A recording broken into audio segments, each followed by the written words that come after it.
South ఇండియాలోనే అతి తక్కువ ధరలకి రత్నాలను అందించే ఏకైక సంస్థ 6JVR. నమస్తే, నేను Keshav. Welcome to Suman TV. Andhra Pradesh ప్రభుత్వానికి సంబంధించి పనితీరు విషయంలో ఇప్పుడు ఆసక్తికరమైనటువంటి చర్చ జరుగుతుంది. కేబినెట్ మీటింగ్ సమయంలో ముఖ్యమంత్రి చంద్రబాబు నాయుడు కొన్ని రేటింగ్స్ ని రిలీజ్ చేశారు. దేని ఆధారంగా ఈ రేటింగ్స్ రిలీజ్ చేశారు, అలానే పనితీరు విషయంలో టాప్ 10లో ఉన్న వాళ్ళు ఎవరు, పవన్ కళ్యాణ్ కంటే పైన ఉన్న వాళ్ళు ఎవరు, కింద ఉన్న వాళ్ళు ఎవరు, దీనిపైన కూడా విస్తృతంగా చర్చ జరుగుతుంది. సో చంద్రబాబు నాయుడు గారు చెప్పినటువంటి ఈ రేటింగ్స్ వ్యవహారానికి సంబంధించి క్లారిటీగా డిస్కషన్ చేసే ప్రయత్నం చేద్దాం. మనతో పాటు చంద్ర శ్రీనివాస్ గారు, అనలిస్ట్. శ్రీనివాస్ గారు నమస్కారం. నమస్కారం కేశవ్ గారు. చంద్రబాబు నాయుడు గారు క్యాబినెట్ మీటింగ్ లో చాలా విషయాలు డిస్కస్ చేశారు. అలానే ఇన్వెస్ట్మెంట్స్ కి సంబంధించి క్యాబినెట్ అప్రూవల్స్ ఇవ్వాల్సిన వాటి అన్నింటినీ మాట్లాడారు. వాటితో పాటు మంత్రుల పనితీరు అనేటువంటి అంశం పైన చర్చిస్తూ కొన్ని రేటింగ్స్ ని, ర్యాంకింగ్స్ ని చెప్పారు. ఏంటి దాని చుట్టూ చాలా చర్చ జరుగుతుంది. ఏ క్రైటీరియా ప్రకారం ఇచ్చారు, ఏంటి ఆ రేటింగ్స్? అంటే ఇక్కడ ఫైల్ క్లియరెన్స్, అంటే ఇది కొంతమంది దీన్ని ఆసరాగా తీసుకొని వీళ్ళ మధ్య విభేదాలు సృష్టించడం రకరకాల ప్రయత్నాలు చేస్తున్నారు. ఇప్పుడు పవన్ కళ్యాణ్ కూటమికి ఆయనే కీలకం అయితే, అసలు ఈ అధికారులు రావడానికి ఆయనే కారణం అయితే, ఆయన వచ్చే ర్యాంకింగ్స్ విషయంలోనే అలిగి పవన్ కళ్యాణ్ గారు క్యాబినెట్ మీటింగ్ రాలేదంట అని సోషల్ మీడియాలో వస్తుంది. సరే, ముందుగానే ర్యాంకింగ్స్ చెప్పేసి ఇక్కడ సార్ ఆయనకి ఎవరు రేటింగ్ ఇవ్వాల్సిన అవసరం లేదు. పవన్ కళ్యాణ్ గారు ఆల్రెడీ 100% స్ట్రైక్ రేట్ ఉంది. దాంతోనే వచ్చాడు, దేశ ప్రధాని మోదీ మనల్ని పొందాడు. ఇక్కడ ఏంటంటే, ఇక్కడ ఆలోచించుకోవాల్సింది ఏంటంటే, చంద్రబాబు నాయుడు గారు చాలా సమన్వయంతో వెళ్తున్నాడు పవన్ కళ్యాణ్ గారితో. ఇక్కడ ఫైల్ క్లియరెన్స్ ఆధారంగానే ఈ రేటింగ్స్ ఇచ్చారు. ఇప్పుడు ఏదైతే స్పీడ్ ఆఫ్ డూయింగ్ బిజినెస్ ఎలా చేస్తున్నారో, వీళ్ళ దగ్గర ఆయా మంత్రుల శాఖలు 24 మంది ఉన్నారనుకోండి, ఆయా శాఖల్లో వీళ్ళ ఫైల్ వస్తే వీళ్ళు అర్ధరాత్రైన అపరాత్రైన రోజు క్లియర్ చేశారా లేదా, ఈ 7 మాసాలు, ఈ 6 మాసాలు బుకింగ్ వీళ్ళ ప్రగతి ఏంటి, వీళ్ళ దగ్గర వచ్చిన ఫైల్ ఏ విధంగా వెళ్తాయి, వీళ్ళు పని మీద కాన్సన్ట్రేషన్ చేస్తున్నారా అనేది చూస్తున్నారు తప్పితే, వీళ్ళు అట్లా అనుకుంటే ఇప్పుడు ఒక శాఖ న్యాయశాఖ పరిధి ఉంది. ఆయనది ఫరూక్ గారు మైనార్టీ, అది ఆయనకి ఫస్ట్ ప్లేస్ వచ్చింది, అంతే కదా. నాకు డౌట్ వచ్చింది, నెంబర్ 1 వచ్చారంటే ఆయన బెస్ట్ పర్ఫార్మర్ అయినట్టేనా కన్ఫర్మ్ చేసుకోవచ్చు? అంటే బెస్ట్ పర్ఫార్మర్ అనేది కాదు, ఇక్కడ ఆయన దగ్గరకు వచ్చిన ఫైల్ క్లియరెన్స్. ఇక్కడ పూర్తిగా కొంతమంది ఏంటంటే పనితీరులో పవన్ కళ్యాణ్ గారు 10వ స్థానానికి వెళ్ళారంటే, పవన్ కళ్యాణ్ గారు పనితీరులో ఇప్పుడు అసలు యాక్చువల్గా ఇక్కడ దీంట్లో చంద్రబాబు నాయుడు గారిది, కానీ ఇప్పుడు టాప్ 10లో ఉన్నారు కదండి. ఇప్పుడు ఫస్ట్ ఫరూక్ ఉంటే, ఇప్పుడు 6వ స్థానం చంద్రబాబు నాయుడు గారు ఉంటే, 8వ స్థానం లోకేష్ బాబు ఉంటే, 10వ స్థానం పవన్ కళ్యాణ్. అసలుకి దీంట్లో సీఎంని, డిప్యూటీ సీఎంని ఇంక్లూడ్ చేయకుండా ఉంటే బాగుండేది. ఎందుకంటే వాళ్ళిద్దరు లేకుండా, ఎందుకంటే వాళ్ళిద్దరు రథసారథులు. అసలు ఈ ప్రభుత్వం కూటమి 164 సీట్లు రావడానికి, 29 మంది ఎంపీ రావడానికి ఆయనకున్న అనుభవం, ఆయనకున్న పోరాట పట్టమే, అది అందరూ కాదంటే ఒకటే. ఆ ఫైళ్ల క్లియరెన్స్ ప్రాసెస్ లో ఇప్పుడు వీళ్ళు బాధ్యత వహిస్తున్న శాఖలు కూడా కొన్ని ఉన్నాయి కదా, వాటి పర్ఫార్మెన్స్ కూడా ప్రజలకు అందరూ మినిస్టర్స్ కేటగిరీలోనే వస్తారు కాబట్టి. ఇప్పుడు అట్లా అనుకుంటే, ఇప్పుడు లోకేష్ గారిని ఎట్టి పరిస్థితులు ఎవరు అనుకున్నా కాదనుకున్నా ఆంధ్రప్రదేశ్ రాబోయే కాలంలో కాబోయే ముఖ్యమంత్రి అన్న భరత్ 16వ స్థానంలో ఉన్నాడు, హోంమంత్రి 20వ స్థానంలో ఉంది. అసలు ఆర్థిక శాఖ క్లియరెన్స్ చేస్తే పయ్యావుల క్యాష్ 4 దగ్గర అంటే చూడండి, 23, 24లో కొలుసు పార్థసారథి, తర్వాత పయ్యావులు ఉన్నాడు, అంటే 24 లాస్ట్ ప్లేస్. 25 వాసన్ శెట్టి సుభాష్. వాసన్ శెట్టి ఆయన వివాదాలు నడుమ ఆయన మొదటి నుంచి ఈ మధ్యవర్గంలో కొనసాగుతున్నాడు. Payyavula cash, finance clearance. సరే, ఏదైనా డబ్బులు ఉంటేనే ఆయన ఫైల్ క్లియర్ చేయాలి కదా, చేయలేడు కదా. ఆయన ఫైల్ క్లియర్ చేసి డబ్బులు ఎవరు ఇస్తారు? ఎలా ఉంటుంది అంటే, ఆయన సమర్థత లేదా అనేది కాదు, ఇక్కడ కాదు అది. ఇక్కడ ఏంటంటే వాళ్ళ దగ్గర ఉన్న ఫైల్ క్లియరెన్స్ అయిందా లేదా. ఓవరాల్గా చూసుకుంటే ఏంటంటే, ఫస్ట్ ప్లేస్లో మనం చూసుకుంటే కనుక ఫరూక్ దగ్గర న్యాయశాఖకు సంబంధించిన ఫైళ్ళు ఇమీడియట్గా క్లియర్ చేస్తారు అనేది ఆ గ్రేడింగ్ ఆధారంగా ఆయనకి ఫస్ట్ కేటాయించారు. 2వ ప్లేస్ ఎవరికి వచ్చింది? ఇప్పుడు హైకోర్టు బెంచ్ గురించి కూడా చాలా ఫాస్ట్ గా ఫైల్స్ అక్కడ వెళ్ళిపోయి అంతే ఫాస్ట్ గా పిటిషన్ వేస్తారు. సరే, అదే సమయంలో సెకండ్ ప్లేస్ ఎవరికి వచ్చింది? జనసేన సంబంధించిన కందులు దుర్గేష్ వచ్చింది. మరి టూరిజం కోసం అహోరాత్రులు ఆయన బాగా తిరుగుతున్నాడు. గోదావరి ప్రాజెక్ట్ అంటున్నారు, గండికోట ప్రాజెక్ట్ అంటున్నారు, 7 ప్రాజెక్ట్స్ తీసుకొచ్చారు వైపు పవన్ కళ్యాణ్ గారు. ఆయన సెకండ్ ప్లేస్ వచ్చింది జనసేన 2. తర్వాత 3వ తారీఖు శ్రీనివాస్ గారు వచ్చారు, కొండపల్లి శ్రీనివాస్. మళ్ళీ 4వ ప్లేస్ నాదెండ్ల మనోహర్. కొండపల్లి శ్రీనివాస్ గారు ఎక్కడ వార్తల్లో కూడా కనపడ్డు. అంటే ఫైల్ ఆ మధ్య ఏదో యుఎస్ లో ఎన్ఆర్ఐలతో సమావేశాల సందర్భంలో కనపడ్డారు. అంటే ఆయన పెర్ఫార్మెన్స్ అంతా ఫైళ్లలో కనిపిస్తుంది. అదే ఫాస్ట్ గా మూవ్ అవుతున్నట్టు. అంటే ఇక్కడ మనిషి కనపడాల్సిన అవసరం లేదు, ఫైల్ క్లియర్ అయ్యా లేదనేది అర్థమైంది.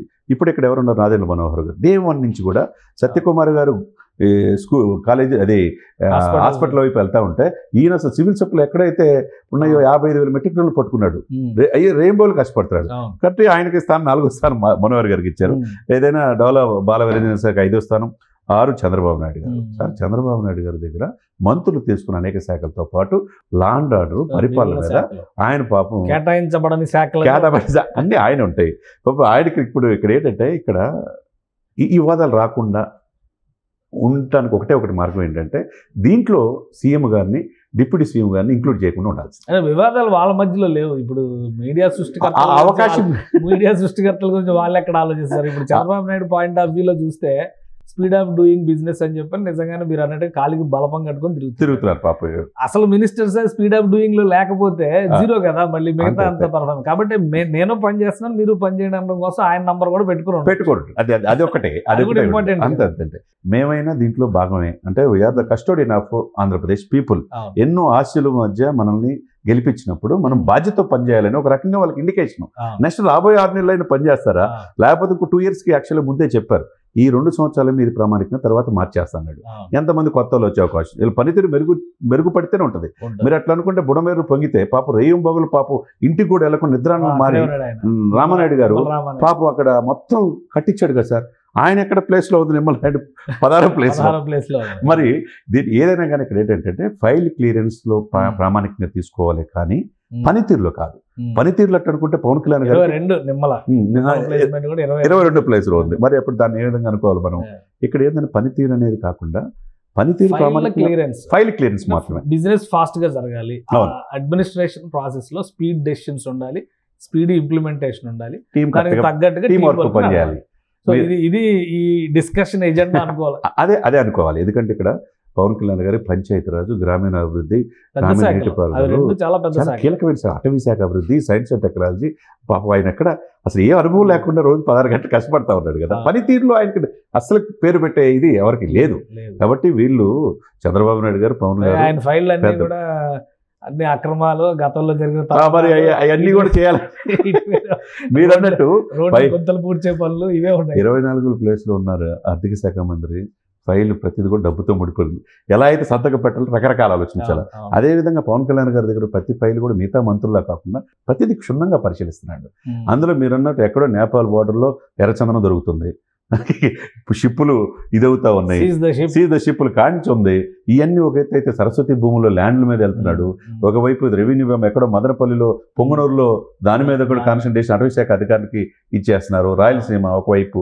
ఇవన్నీ ఏంటంటే పనితీరులో దీన్ని ప్రామాణికం అని తీసుకోకుండా వీళ్ళ యొక్క ఫైల్ క్లియరెన్స్లో వేగవంతమైన నిర్ణయాలు తీసుకోవడంలో ముందున్నారనేది ఈ టాప్ ఈ ర్యాంకింగ్ని బట్టి మనం చెప్తాం. సో ఈ ర్యాంకింగ్స్ ఎఫెక్ట్ ఏమైనా పనితీరుతో పాటు అంటే పనితీరుని ప్రభావితం చేసే విధంగా, వాళ్ళ స్థానాలను ప్రభావితం చేసే విధంగా ఉండేదా, లేదంటే ఒక వార్నింగ్ మీరు ఫాస్ట్గా డెసిషన్స్ తీసుకోవాలని ఒక హెచ్చరికగా చూడాలి? ఒక హెచ్చరికగా మనం చూడాలి. ఎందుకంటే చంద్రబాబు నాయుడు గారు ఒక బెత్తం పెట్టుకున్న మాస్టర్ గారిలో కొట్టాడు.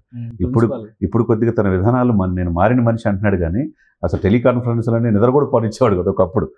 బాధ్యత చేసేవాడు పనికి. అంటే జన్మభూమి పథకాలు కావచ్చు, వాళ్ళు జవాబుదారాన్ని తీసుకురావడానికి ప్రయత్నం చేసేవాళ్ళు. ఇప్పుడు ఏంటంటే డిఫరెంట్గా వర్క్ డిస్ట్రిబ్యూషన్ చేస్తున్నారు. ఎక్కడికి వెళ్ళినా తనతో పాటు పారదర్శకంగా ఢిల్లీ వెళ్ళిన మంత్రులు తీసుకెళ్తున్నాడు. ఒక్కొక్కరికి వర్క్ డిస్ట్రిబ్యూషన్ ఒక బాధ్యత అప్పచెప్పబట్టి వర్క్ డిస్ట్రిబ్యూషన్ ఎప్పుడైతే ఉంటుందో వ్యవస్థ బాగుంటుంది అనమాట. కాబట్టి నెక్స్ట్ రాబోయే రోజుల్లో కూడా మీరు మరింత బాధ్యతగా పనిచేయండి. ఏదైతే 1వ ర్యాంకు ఫరక్ వచ్చింది, మీరు ఆ 1వ ర్యాంక్ టార్గెట్ పెట్టుకోండి అనేది ఒక రకంగా ఒక సూచనగా మనం.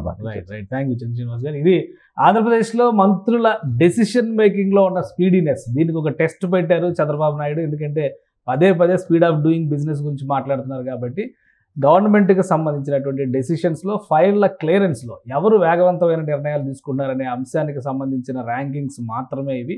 ఆ పర్ఫార్మెన్స్ ఆధారంగా చూస్తే టాప్ 10లో జనసేనకు సంబంధించినటువంటి 3 మంత్రులు, బీజేపీ మంత్రి, అలానే మిగతా వాళ్ళు కూడా ఉన్నారు. నంబర్ 1 పొజిషన్లో ఎన్ఎండి ఫారూక్ ఉన్నారు. ఇది ఆదర్శంగా తీసుకుని ప్రతి ఒక్కళ్ళు కూడా ఫైల్ క్లియరెన్స్లో వేగంగా రియాక్ట్ అవ్వాలి, దానికి తగ్గట్టుగా పర్ఫార్మెన్స్ని కూడా చూపించాలని ముఖ్యమంత్రి ఒక హెచ్చరికగా ఈ పాయింట్ని డిస్కస్ చేసినట్టుగా విశ్లేషిస్తున్నారు చంద్ర శ్రీనివాస్ గారు. ఇది special discussion. Keep watching. Suman టీవీలో మీ పర్సనల్ అండ్ బిజినెస్ ప్రమోషన్స్ కోసం కింది నెంబర్కి కాంటాక్ట్ చేయండి.